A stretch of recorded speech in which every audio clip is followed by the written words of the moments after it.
नमस्कार, आप देख रहे हैं शुभ 24 न्यूज़ और मैं हूं आपके साथ संजीव जैन।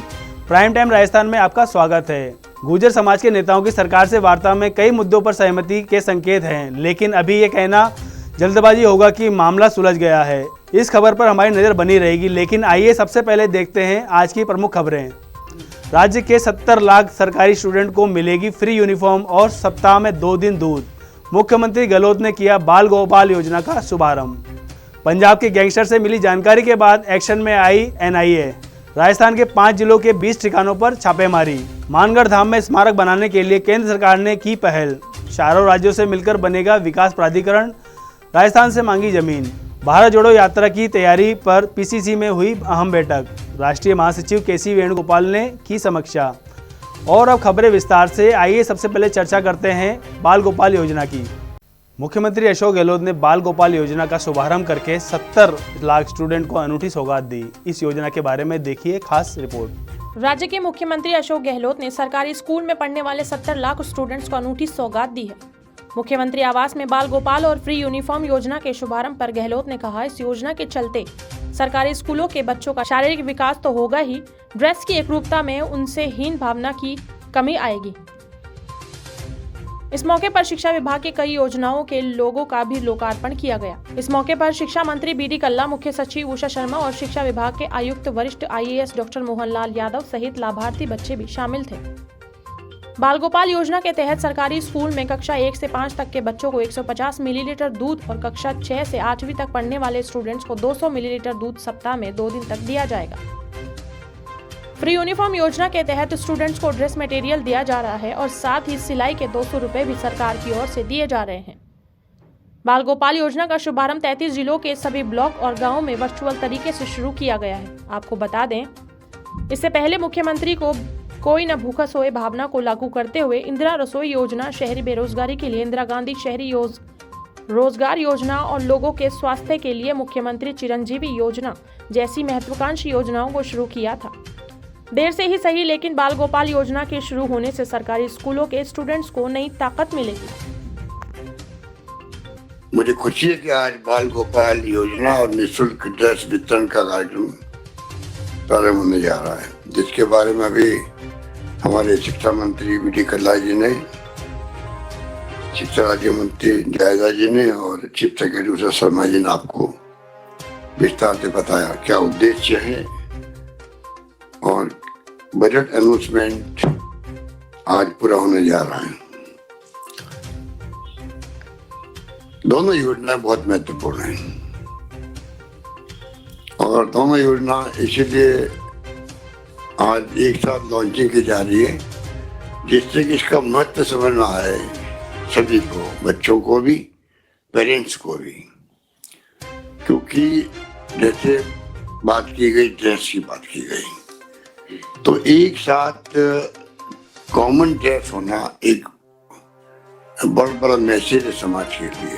क्योंकि इस देश के अंदर ये मुल्क अनेकता में एकता वाला है, अलग अलग जाति, अलग अलग धर्म, अलग अलग वर्ग और अलग अलग कंडीशंस होती परिवार की। उसमें अगर स्कूल के अंदर एक ड्रेस पहन के जाते हैं बच्चे, आप देखते हैं प्राइवेट स्कूल्स के अंदर अलग नजारा दिखता है उनका, एक कॉन्फिडेंस बढ़ता बच्चों के अंदर भी, अलग पहचान बनती है। ये सोच करके पहली बार कॉमन ड्रेस स्कूलों की हो, ये निर्णय लिया गया, जिससे कोई तरह का भेदभाव समाप्त हो जाए और कॉन्फिडेंस पैदा हो, समानता का विचार पैदा हो। बचपन से संस्कार, संस्कृति और परंपरा ऐसी बने जिससे कि जब बड़े बच्चे हों तो एक अलग उनकी पहचान भी और कॉन्फिडेंस अलग झलके उनमें। तो मेरे ख्याल से ये जो आज ड्रेस का प्रोग्राम किया गया है। मैं उम्मीद करता हूँ कि उनके पेरेंट्स जो हैं थोड़ा ध्यान देंगे, क्योंकि पहली बार ये प्रारंभ हो रहा है और कपड़ा दिया गया है अलग से 2 ड्रेस का, 200 रुपये दिए गए हैं। 200 रुपये में ड्रेस सिलाई होती नहीं है। एक्चुअली मैं तुम्हें नहीं कह रहा हूँ, मैं उनके पेरेंट्स को कह रहा हूँ कुछ खर्चा आप भी करो, जिससे कि ड्रेस सिल जाए। कई तो अपने खुद ही घर पे सिल देते हैं, कई गांव में अगर सब मिलके टीचर्स अगर भागीदार निभाएंगे और जो टेलर्स होंगे उनको समझाएंगे तो मेरे ख्याल से वो रेट ऊपर नीचे करके संभावना बना देंगे कि वो ड्रेस सिल जाए। सिलना जरूरी है, स्कूल में जाना अनिवार्य होगा ड्रेस पहन करके, तभी तो इसको प्रोग्राम बनाया गया है। पर ये पेरेंट्स और टीचर सब मिलकर के सुनिश्चित करें कि बच्चे के पास जो कपड़ा 2 ड्रेस का दिया गया है, अगली बार हो सकता है कि हम सीधी सिलाई ड्रेस ही दें उसको। इस बार कई इसके लिए बहस भी हुई कि सिलावा ड्रेस दें तो संभव होगा क्या, कोई नाप बड़ा होगा कोई छोटा होगा तो फिर अच्छा नहीं लगेगा। ड्रेस की सिलाई भी अच्छी होनी चाहिए जिससे कि ड्रेस फिट बैठे बच्चे के, तो उसको एक अलग तरह का स्मार्टनेस आती है। ये सोच करके इस बार तो दे दिया गया है क्लॉथ 2 ड्रेस का। अगली बार कोशिश करेंगे किस प्रकार ये संभव होगा तो बाकायदा अलग अलग साइज की ड्रेस बने और उनको मिले। एक बात तो रही ड्रेस की, जो बहुत बड़ा एक मैं समझता हूँ निर्णय सरकार का था जो आज पूरा हुआ है। शिक्षा को जो महत्व दे रहे हम लोग वो आपके सामने है। बाल गोपाल जो ये योजना है, ये तो सरकार जो हमारी सोच है शिक्षा और स्वास्थ्य 2 पे तवज्जो दी जाए विशेष रूप से अगली जनरेशन के लिए। इसी रूप में एक तरफ शिक्षा और एक तरफ उनका स्वास्थ्य अच्छा रहे, जिसके लिए तुमने चिरंजीवी योजना बनाई है, सबका स्वास्थ्य फ्री किया है। देश में तो क्या है, दुनिया में किसी मुल्क में अच्छी स्कीम नहीं है। 10 लाख का तो बीमा, और वो भी उसके अलावा तमाम टेस्ट फ्री है, MRI free, CT scan free, dialysis free, organ transplant free. Extra पैसा लगता है उसके लिए भी सरकार देगी 10 लाख के अलावा भी। अगर ऐसी कोई ट्रांसप्लांट नौबत आ गई या सरकारी अस्पताल तो फ्री करेंगे। तो बहुत बड़ी योजना है, आपको जानकारी होनी चाहिए। और मैं समझता हूँ टीचर्स हमारी बहुत बड़ी भूमिका अदा करते हैं समाज में परिवर्तन की।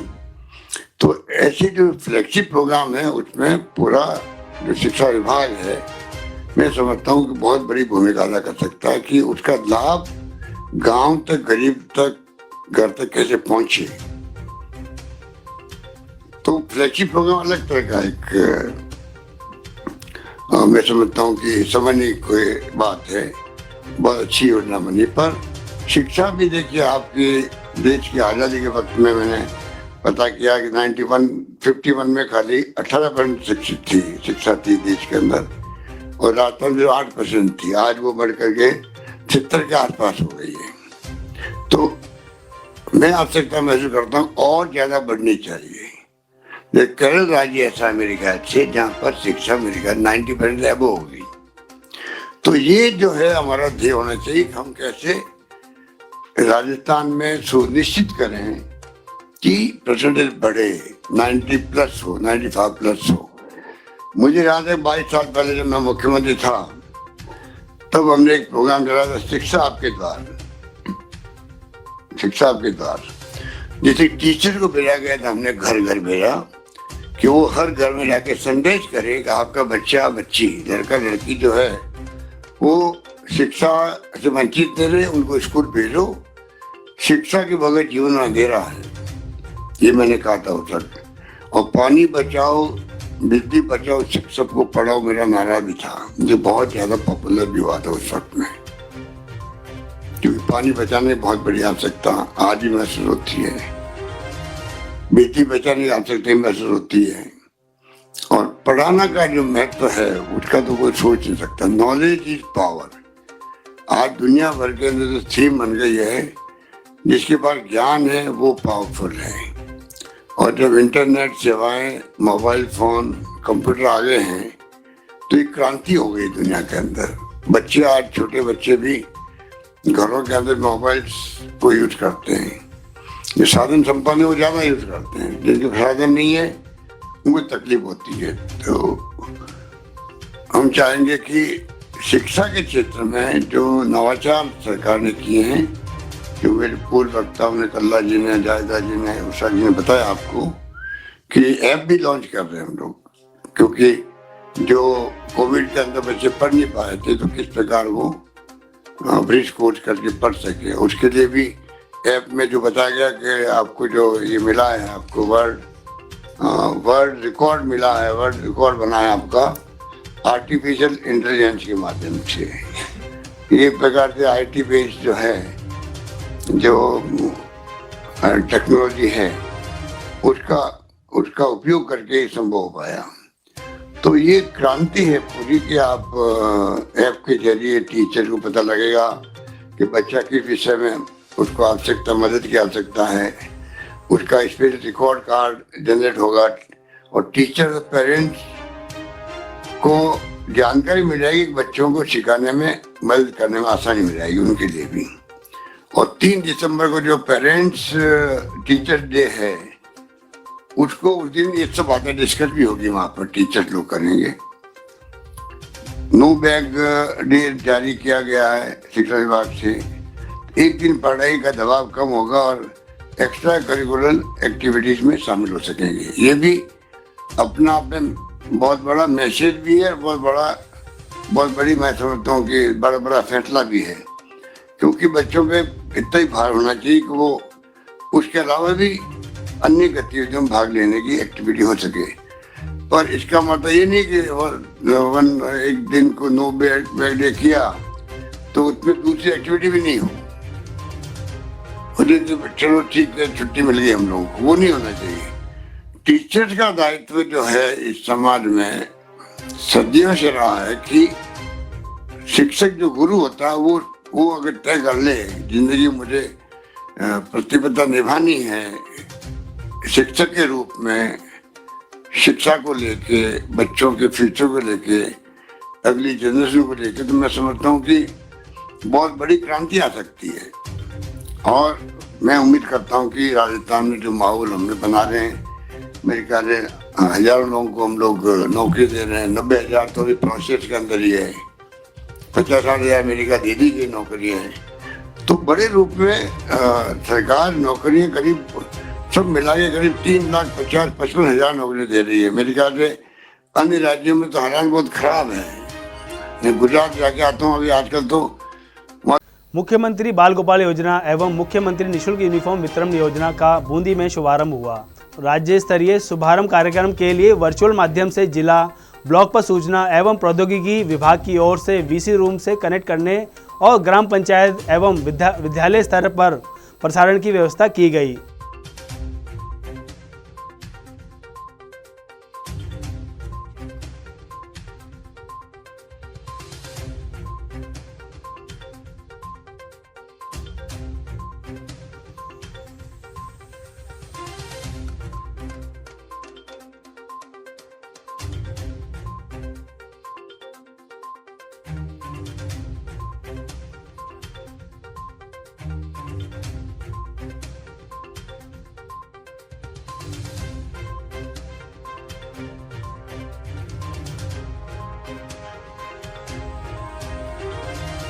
राज्य सरकार की जो मंशा है संवेदनशील प्रशासन, संवेदनशील गवर्नेंस देने की, इसके तहत ही ये काम किया गया है। बच्चों को दूध उपलब्ध करा के कैल्शियम, विटामिन D की जो डेफिशिएंसी है उसको पूर्ण करने का प्रयास किया गया। साथ ही यूनिफॉर्म वितरण करके इन बच्चों में समानता का भाव हो, कोई छोटा बड़ा नहीं है, कोई जात पात का भेद नहीं है, कोई धर्म का भेद नहीं है, तो उसको देखते हुए ये योजना लागू की गई है और आज बूंदी में भी इसका उद्घाटन हुआ है। माउंट आबू के दानवाम राजकीय उच्च माध्यमिक विद्यालय में ब्लॉक स्तरीय वर्चुअल कार्यक्रम के माध्यम से बाल गोपाल योजना और निःशुल्क ड्रेस वितरण योजना का शुभारंभ किया गया।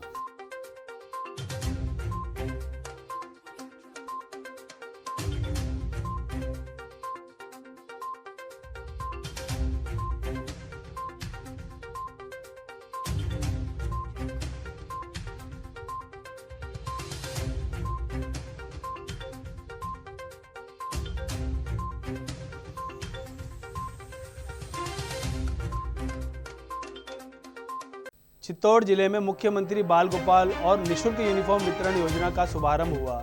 इस अवसर पर जिला कलेक्टर अरविंद कुमार पोसवाल ने महात्मा गांधी राजकीय विद्यालय स्टेशन में योजना का शुभारंभ किया।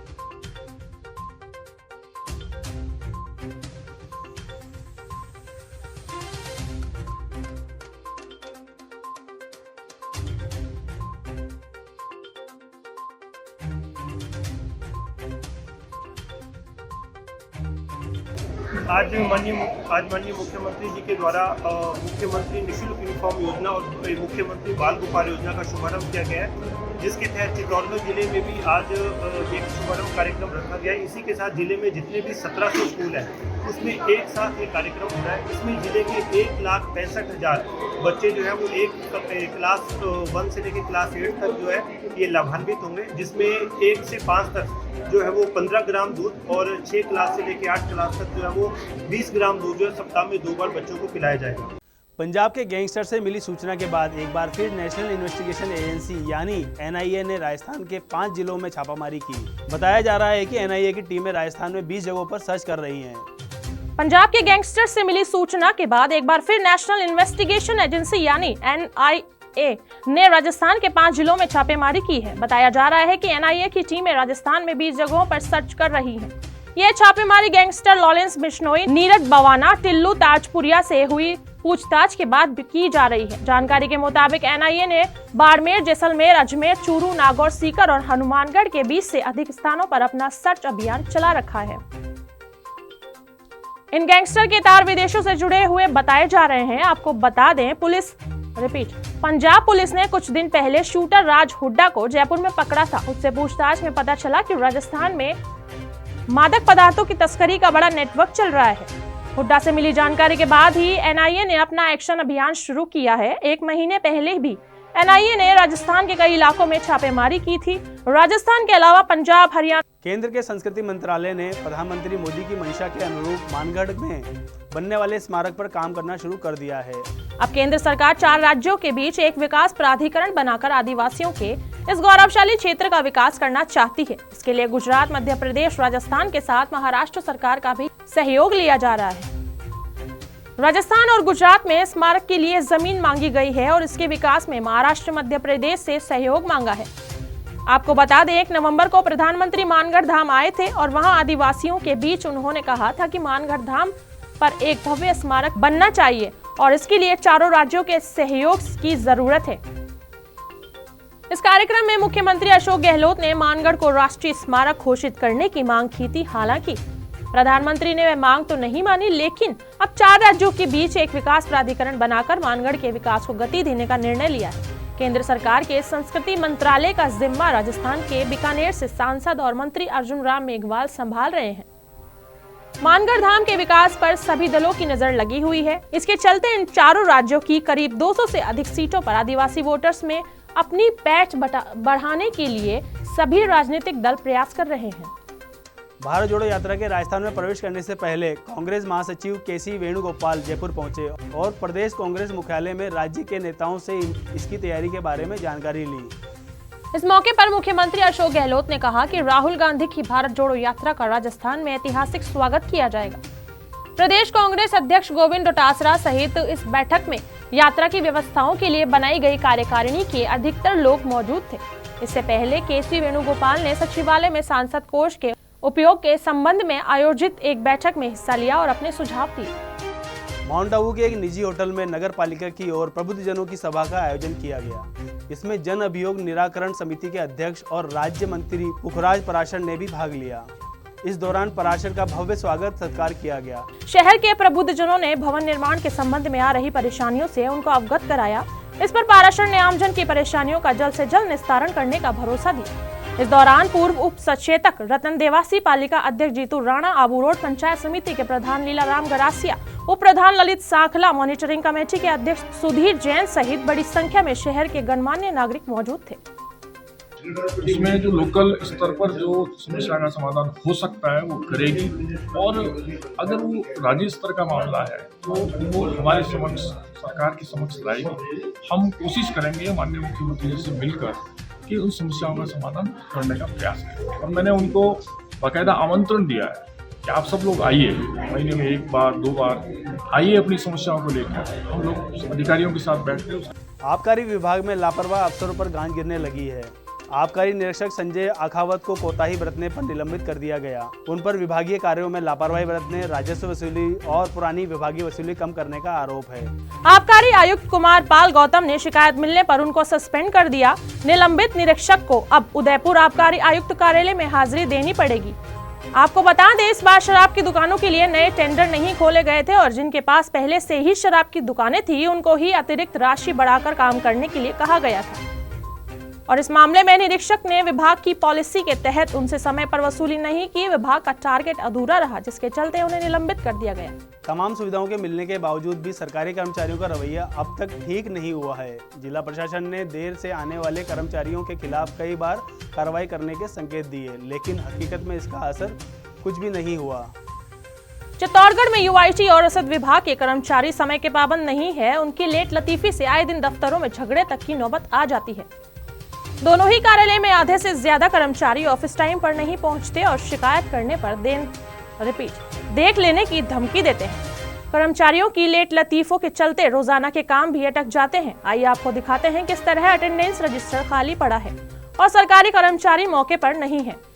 जिला प्रशासन ने कई बार लेट आने वाले कर्मचारियों को चेतावनी दी है, लेकिन उनका कोई भी असर नहीं हो रहा है। आमजन का कहना है कि मोटी पगार पाने वाले ये कर्मचारी यदि समय पर नहीं आते हैं और जिला प्रशासन इन पर कार्यवाही नहीं करता है तो किस बात की तनख्वाह उठा रहे हैं।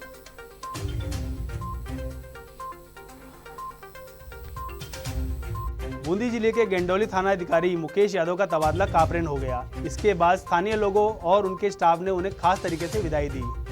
थानाधिकारी मुकेश यादव को दूल्हे की तरह सजाकर घोड़े पर बैठाया गया। थाने से बिंदोरी निकाली गई जो गांव के प्रमुख मार्गों से होकर गुजरी।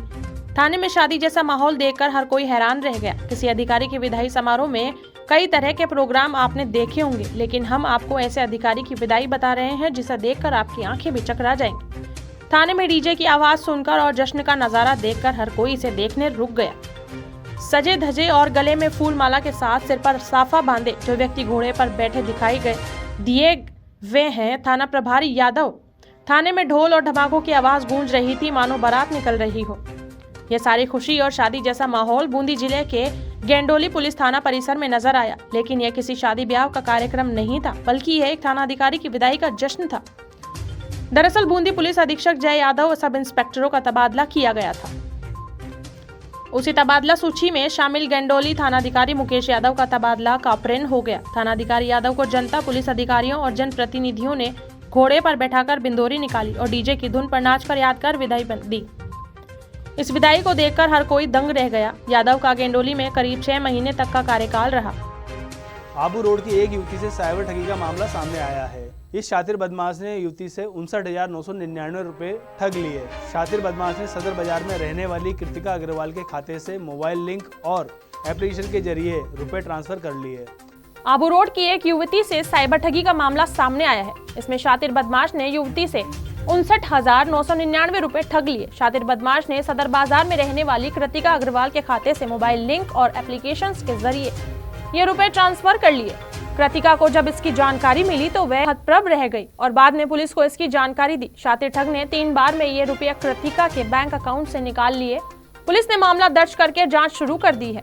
शहर में पहले भी इस तरह की कई घटनाएं हो चुकी है, लेकिन इन मामलों का खुलासा अब तक नहीं हो पाया है।